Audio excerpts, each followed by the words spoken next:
Hello, everyone, and welcome to a new podcast of KNA TV, first in the new season. Here with me again, Daniel, ahead of KNA TV, and a big pleasure that again with me, Kaynak from Football London. Kaya, welcome again, and thank you for coming. Thank you very much for having me back on, guys. I'm really looking forward to talking to you. So, Kaya, these days are really exciting for being an Arsenal journalist. You said that you're really glad that you're not on holiday last week and you're not on the holiday next week. So can you tell me, will you go to Nuremberg and the USA with the team? What's like this day to be Arsenal journalist? A lot of work to do, must be.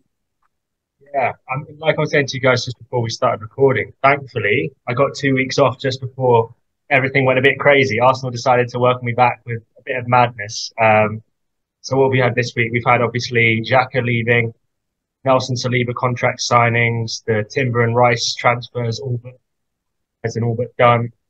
So yeah, it's been a bit busy, to say the least. There's been a lot going on. That's how we like it. I think especially this stage of the summer, you look at most other teams, it's quite quiet. Arsenal is very busy and there's so much going on. And yeah, like you're saying, I'm traveling out to Nuremberg next week for that game against Nuremberg, and then off to America after that. It's MLS All-Stars in Washington, Man United in New York, and LA is Barcelona. So it should be a really good trip. I'm really looking forward. Yeah, of course. I want to ask you this active approach from Arsenal on the start of the summer transfer window. It was this year and last year. So how do you see? Do you think? I mean, probably you see as a big positive thing, and but say Edu and Arteta, of course, Garlic and the rest of the board are doing a really good job. And how do you see that? It's not a coincidence that Arsenal got all their business done this early. They've been working on deals for a very long time. Declan Rice, for example, they've been working on since January. Timber, they've been working on for months. Havertz was, I think, relatively late in the day, but by comparison, I think because Chelsea were willing to sell, that one was a little bit easier to do. But yeah, it's been busy, and I've spoken to people at the club who've told me pretty much since the end of the season they haven't stopped. It's been flat out. Arsenal have really been going for it in the transfer window because I think everyone saw last season Jesus came in early, Fabio Vieira came in early, Zinchenko came in quite early as well. And that made a big difference for Arsenal in terms of being able to get a bit of momentum going at the start of the season. They got the group together. The American preseason tour went really well last season.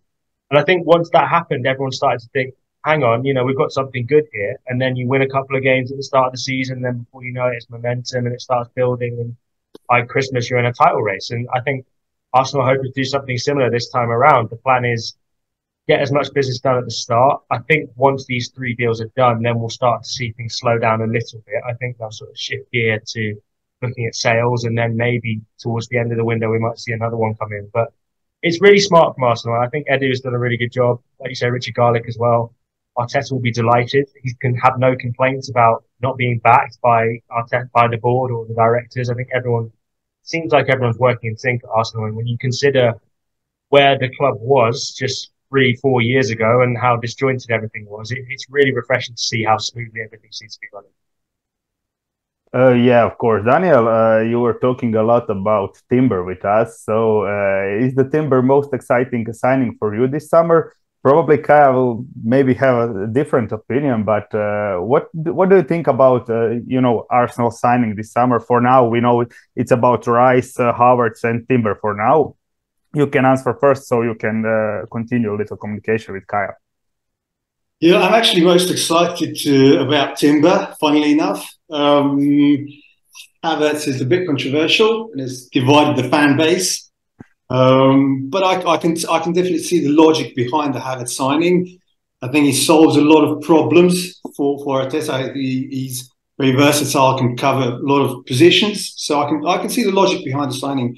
Declan Rice, huge signing, marquee signing, a lot of money. I guess there's a debate to be had whether there's any players worth £100 million, let alone a defensive midfielder.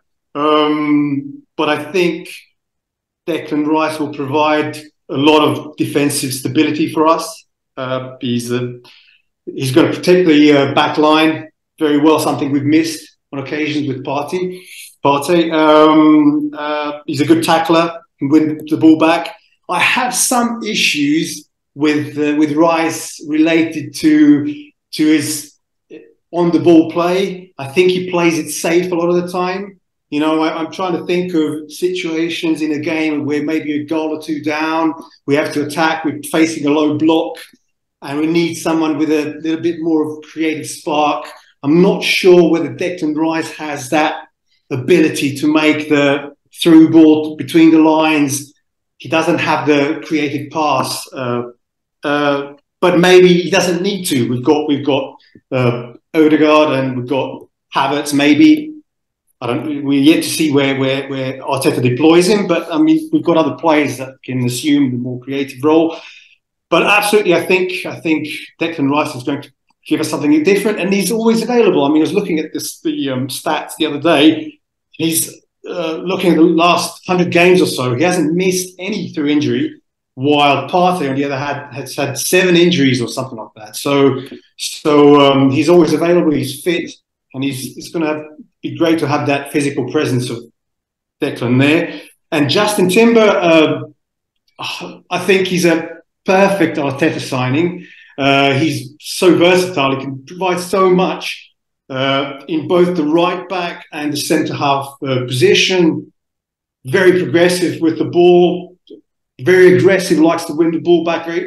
Likes to win the ball very high, which we've seen some of our other centre backs do as well. I think he'll do well to slot into that, you know, midfield area alongside Declan Rice or Partey or whoever else there might be. So, and again, he's going to bring a lot of different tactical options, I think, for Arteta. So, yeah, all in all, I'm buzzing. I'm absolutely buzzing with what we've got, and can't wait to see how Mikel Arteta actually, you know, sets the team up and how he gets them playing. So, yeah. Yeah, are you exciting? What is the, you know, I mean, on the Daniel story, what's the most exciting signing for you? Is that Declan Rice or? I think Daniel made a very convincing argument for Timber there, but for me, it does just have to be Rice, just based purely on the fact that I think he's the signing that Arsenal are going to build their midfield around for years to come. Timber, I think, is someone who's going to give Arsenal lots of different options and is certainly going to improve the squad in an area where, particularly towards the end of last season, they were struggling quite a lot. But I think Declan Rice, the whole midfield changes around him, and I think there were some fair points made there by Daniel in terms of his possessional ability, and you know, he's not Thomas Partey.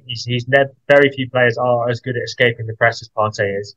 But when I look at Rice, I look towards more his England stuff when it comes to his stuff on the ball, just because England tend to have more possession, whereas West Ham are a more defensive team. And what I've seen from that is I like it. It's nothing too crazy. It's nothing too out there. It's all generally quite simple, and I think you're probably fair in saying he's a bit conservative in possession sometimes, but also I think Arsenal don't need him to be necessarily this massive sort of creative force from deep. They don't need him to be playing these deep ball penetrative balls. I think just needs to get it to Odegaard, needs to get it to Havertz, and then they'll do the rest. And if Timber's inverting, if Zinchenko's inverting, I think there's enough players in there who can maybe pick up the slack if Rice isn't great in midfield, great in possession, but again, something he can improve on. And the most exciting thing about Rice is that 24 years old, £105 million, yes, but nowhere near the finished article, is going to get better and better and better at Arsenal, and is there for a very long time as well. He wanted to stay in London around his family. Mikel Arteta has really impressed him with how he's going to develop him and that kind of talk. So, yeah, he's a potential future captain. You know, we're all thinking Odegaard's going to stay and all that kind of stuff, so he's not taking the armband off him, but I think he'll step up into the leadership group quite quickly. I think he'll become a very influential figure around the dressing room, and I think he'll make a difference, particularly in those games where maybe Arsenal are missing a bit of physicality in the midfield. Think back to that Man City game where they got kicked off the park, really. Declan Rice won't allow that. He's a lot more physical than the players who have come before him. And I think he just gives something different to this Arsenal side and gives options. Arsenal haven't always had options. Last season, you were able to more or less predict this is going to be the team that Arsenal are going to play. This is how they're going to play, and this is how they're going to try and score.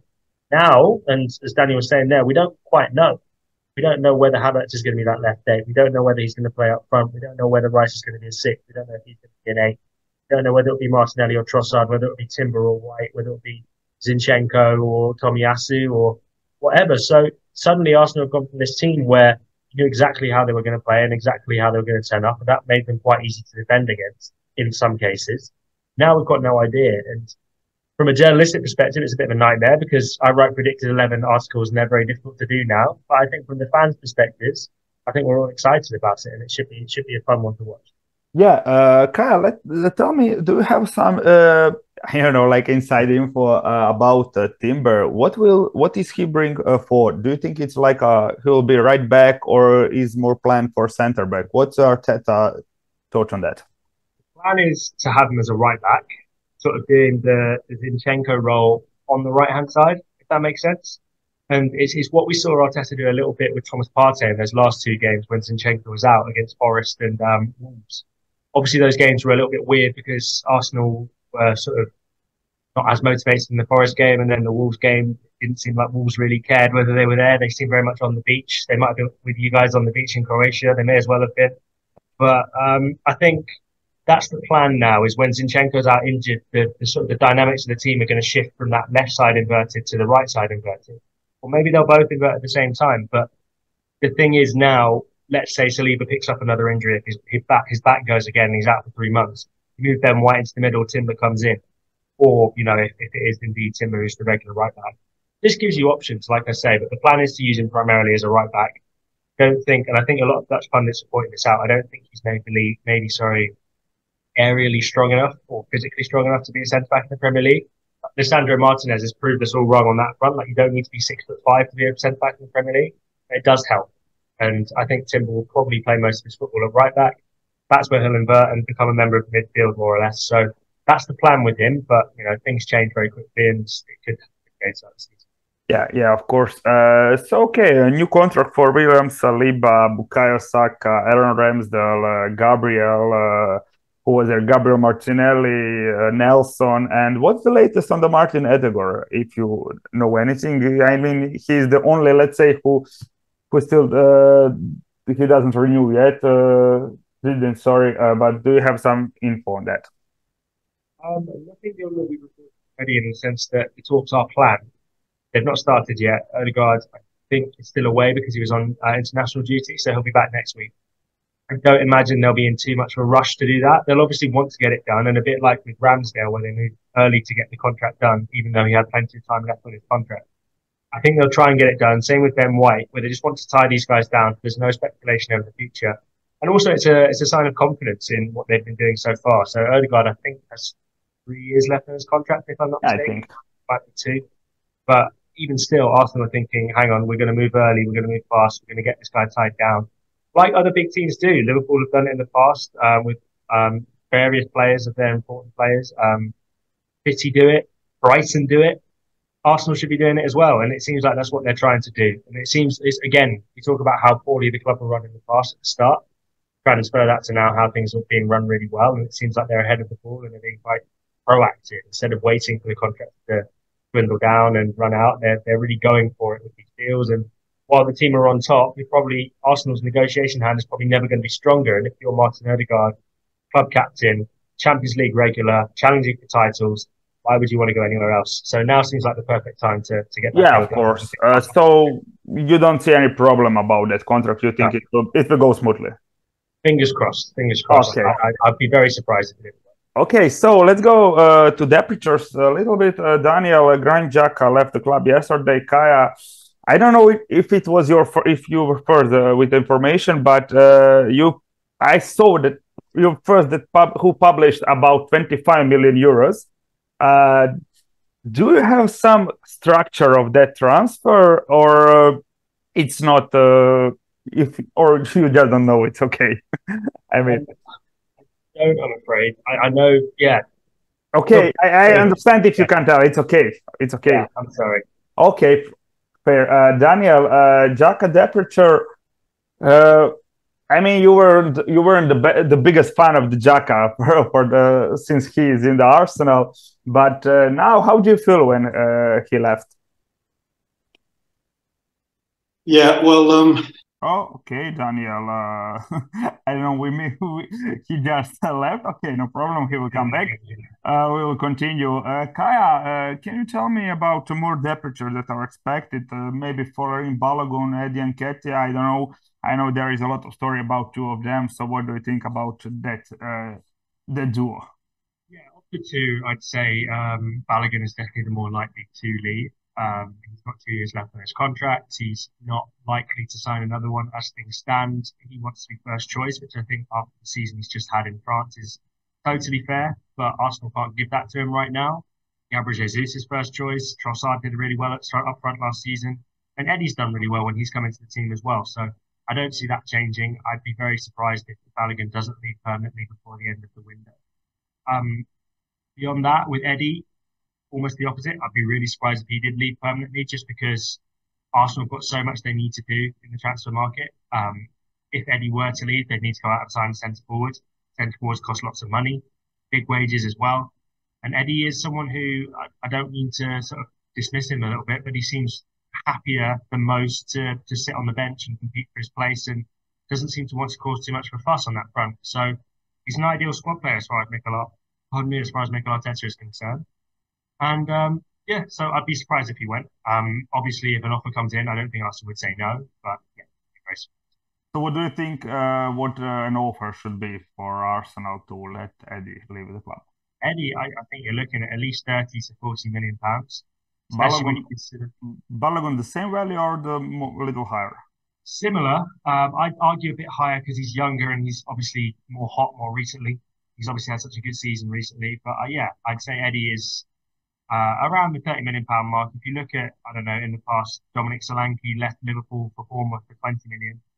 Those kind of players aren't easy to sort out. So I think, yeah, that would be. You expect Flo and Eddie both to go on the US pre-tour, of course. Yeah, I think so. I mean, it doesn't seem as though any sort of offers have come in for Balogun. I'd expect him to go. I don't know how often he'll feature because I don't think he's necessarily part of the long-term plans, but we'll see. Yeah. Okay, about midfield, Sambi Lokonga, do you expect him to go on the loan with some buy option or just a straight loan for maybe his development or what? Difficult to say. If I were Arsenal, because he has 3 years left on his contract, I think I would look to loan him and then see if you can send him to a Premier League team and then his value goes up. I don't think his value is very high right now. I think Arsenal would do well to get the 17.5 million pounds they paid for him. So if they can get someone, if they can find him a place where he can go out and play for a season and play well, ideally, and get his confidence back, yeah, it would be great to do that and maybe move him on afterwards. That would be the kind of deal I think. Yeah, Still open to permanent offers if they come in. So yeah. Yeah, okay. Things are pretty quiet about Kieran Tierney last few weeks. Do you see some changes? I know it was it was a high possibility that he will go to Newcastle, but now it's pretty quiet. It's maybe some change or just waiting for something? I'm not so sure on that one. I think Newcastle are certainly interested. They're one of several teams interested in Tierney. He's got lots of interest. I think ideally he'd probably like to stay in the UK, but that depends on teams that would be interested in bringing him in. Newcastle are a Champions League team. They play a style that suits Tierney, so it would make sense, and they need a left back. But as of yet, there's been no bid from them, and they've got the money, so I don't think Arsenal should let them go for cheap. But Yeah, of yeah, course. nothing so far. What do you think? What's value for Tierney? I mean, it's 30, 40 million pounds. Yeah, well, he came in for 25, didn't he? So that's already quite a lot. And if you're looking at making a profit, you want to be in the 35 million pound mark, I'd say. The only issue with him is obviously his injury record and the fact he's not played a lot recently. So if I'm looking at those two things, I'd probably say give or take around that 35, 30 to 35. I'd be looking for. Okay, and about the aperture, I would like to ask you just one more about Rob Holding. I saw a few reports that he will probably leave Arsenal on the loan or the permanent deal. Not sure yet, but what do you think about that? What's the maybe solution for him? What's the best solution for the club for the Rob? I mean, he's not that old, you know, and he's like squad player. I heard about he's just, you know, he's a good guy in the dressing room. So what do you think about that situation? He's a very popular member of the dressing room. He's the dressing room DJ. They love him there, but I can't see him playing really at all next season.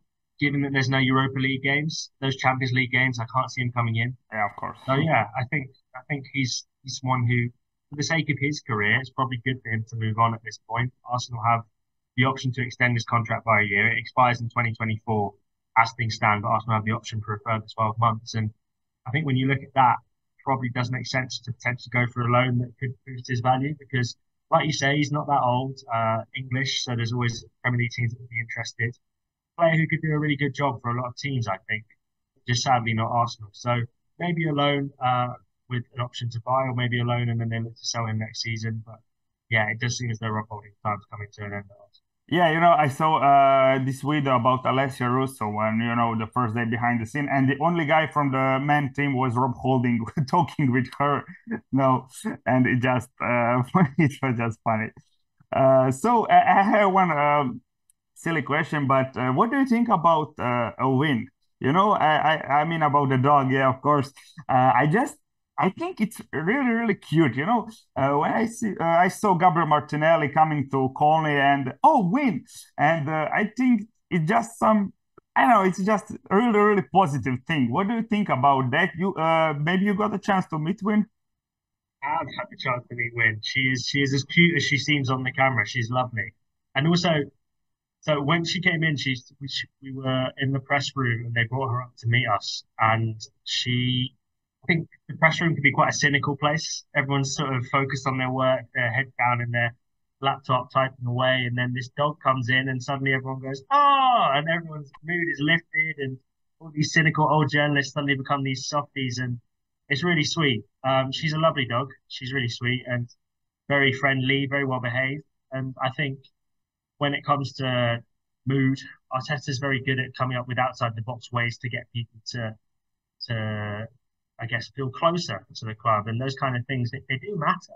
I know it sounds stupid that a dog could make a difference, but it matters. And if there's days where maybe Arsenal are feeling bad, if they've had a bad result and they come in and the dog comes over and cheers them up, that's a good thing. So dogs have that power. I know some people aren't dog people. I don't know if you are, Antonio. I have a dog, and I just know what you're talking about. When it's a bad day and you come home and that and it's waiting for you, and like trying to make mood up, and it's just fantastic. So here's Daniel coming back. I will ask you one more question, and then maybe he will ask you something if he stay in the room this time. So we were talking a lot about possibility of Thomas Partey leaving. Your great colleague for me, James Bang, wrote a piece for CBS Sport. So correct me if I'm wrong, but that Thomas Partey is not looking for leaving for Saudi Arabia, but Juventus. He's not saying no to Juventus, But what do you think? What will be the value for Arsenal to let Thomas leave? And is the Romeo Lavia possibility for Arsenal in case Thomas leave the club? Yeah. So Partey, obviously, there's 2 years left on his contract. He's 30 years old now, and it's the time where Arsenal might be looking to cash in on him. His value probably isn't going to get any higher than it is right now. Now seems like a good time to maybe cash in. Obviously, from an Arsenal perspective, if a team from Saudi Arabia comes in and offers crazy money for him, they'd rather that. They'd rather sell him to Saudi Arabia for 50 million. Fantastic. Thank you very much, Thomas. Goodbye. But obviously, an important factor in the deal is where does he want to go? And he might not want to go to Saudi Arabia. It doesn't seem like he does. James is fantastic when it comes to his links in the Saudi league, so I totally trust him on that. And I think Partey doesn't appear to want to stay in Europe, doesn't appear to want to stay sort of in and around the top levels of the game. Juventus would offer him that, but Juventus don't have anywhere near as much money as the Saudi Arabian teams. I think the figures I've seen banded around are around 20 million. I don't know if that's 20 million euros. And you're looking to let Partey go, would you let him go for 20 million euros?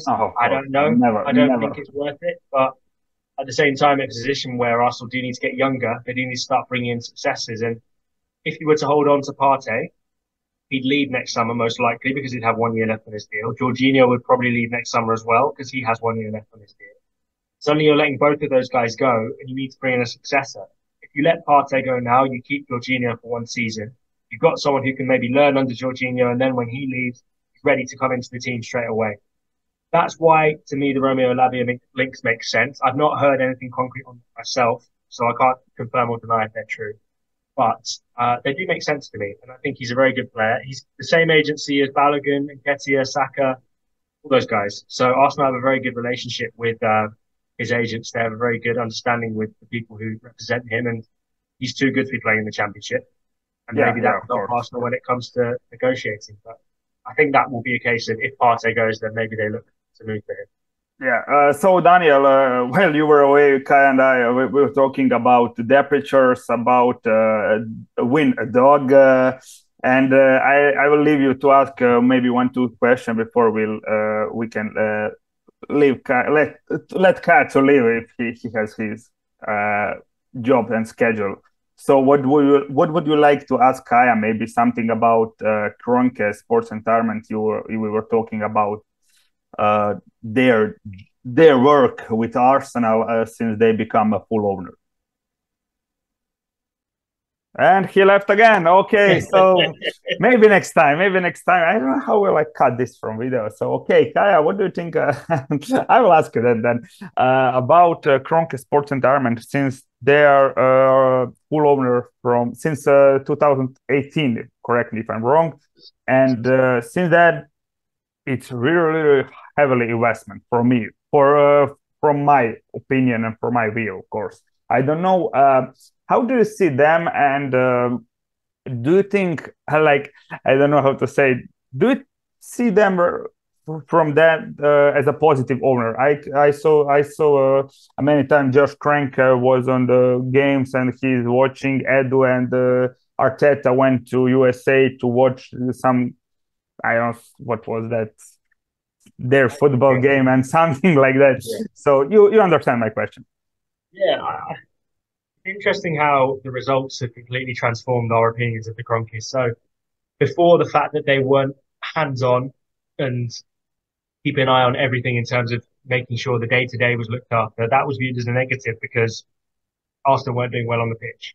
And there were problems with that. And I don't think we should forget about the Super League, because that would have been terrible. And they didn't want to sign Arsenal up for that. And that was awful. Having said that, since then, and over the past few years, like you say, since they've become majority owners, they've invested and they've backed their managers big time. That's not something that's that common. And they have a long-term project and they believe in it. And there's a lot of revisionism when it comes to Mikel Arteta. So that start of a couple of seasons ago, when Arsenal lost the first 3 games and went into the international break, and people say he was close to being sacked. He was never close to being sacked. No conversations were had. If anything, it was the opposite, where the board called him to say, look, we believe in you, keep going. And those kind of talks made a big difference. And since then, the plan has gone pretty much to perfection. Obviously, they didn't win the Premier League and they didn't qualify for the Champions League the season before that. But the plan to get Arsenal back up to being one of the top challengers and challenging for big trophies, that's going really well. And they're investing heavily now. They're not going to do that every summer. So I don't think we should get used to £250 million every summer. It's just not going to happen. The reality is they're investing heavily now, building a young squad, and then the plan is maybe sell 1 or 2 in the future and keep extending the contracts of the guys you've got. And then you don't need to invest so much in the long term. And with the Champions League money coming back, they want to get back to that self-sustaining model. They want to get back to where Arsenal make the money for themselves, and then they don't have to keep putting money in and pumping it in. But as things stand, it's looking pretty good. You can't really fault what they've done over the past couple of years. Fingers crossed it continues. But I guess it's hard to go fully on board with them because of the whole Super League thing. Yeah, of course. Since then, can't really criticize anything. So yeah, we got a half an hour nice chat, and I would like to thank you for coming to our show. And just one question for me, and then I'm really leaving you. So what can you tell me about possible? Is there maybe any communication between Arsenal and Bayer Leverkusen? Xhaka went in one way, maybe some right wing in the other way. Is that right winger Moussa Diaby by any chance? Yeah, of course it is. I wonder. Possible, but like I was saying to you earlier, I think Arsenal have got so much done already this transfer window, and they've got so much more that they need to do. I don't know if it'll be a case of them just going, right, we're going to get Diaby no matter what. I think it'll be a case of let's see what happens, let's see who leaves, let's see who stays, and then they'll reassess. Obviously, Reece has signed his contract now, so they've got a lot of wingers Fabio Vieira can play there, Havertz can play there, Saka is obviously there, Trossard can play there too, Martinelli can play there. There's a lot of players in that position. So to go and drop what would be probably 50 to 60 million on Musa Diallo, a lot of money for a guy who you're not guaranteeing to start every week. So possible. You don't want to rule it out because he is the kind of player Arteta likes. He wants someone who can play across the front line. That's there, but I don't know if that's a certainty. I certainly don't think that Xhaka will be able to agent Granite. I don't think he'll be able to do the. Too bad, too bad. Do you think any more incoming is prepared already, or is that just in the case someone leave the club, then we will act? I think more a case of it depends on who leaves. So Edu's been really good at planning the transfer window. I spoke to him in March and he was like, yeah, we've already got our plans sorted. So, he's been ready for a long time. I don't think there's going to be too much that catches him off guard. I think it might be more a case of let's see what happens with the injuries and the sales. Remember last year when Arsenal went for Douglas Luiz on transfer deadline day, that was only because Partey and Elneny got injured the week before. So it doesn't mean anything really in terms of the incomings. I wonder if maybe it'll be a case of let's see what happens. Let's see where we are by the time August comes around. And let's see how the first few games go. And if Arsenal desperately need to bring players in, I don't think there's anyone definitely coming in right now. Okay. Understand what you want to say. So that's all. Kaya, I would like to thank you very much for coming. We saw last day about leaving Steve Round leaving the club and Dr. Gary leaving the club. Do you expect maybe Santi coming back? That'd be nice, wouldn't it? I hope. I know. I tell you, you can leave, but I promise that's the last question. That's all right. It's all right. I'm always happy to talk about Santi Cazorla. Unfortunately, it's not. I don't think I can bring positive news on that one. I'd be surprised if he came. I don't even think he's officially retired from playing. No, he's not yet. But I saw some reports. Arteta. I've seen them too. And it'd be lovely if that happened. Yeah, of course. We can see. Santi Cazorla. Maybe one day. Maybe one day. Okay, that's all. Not really. That's all. Okay. Kaya, thank you one more time for coming to our podcast. Second time. I hope you will come one more time at least. Really, really glad that we were talking. Of course, you gave us some really good information about the win, about the temperatures, about incoming, and hope that summer will be exciting for you. I want you to have a great trip to Nürnberg, to USA, and enjoy. Drink some good cocktail there in Florida or where they will be, and enjoy. Thank you very much. Thank you very much, and have a nice time. Everyone, goodbye.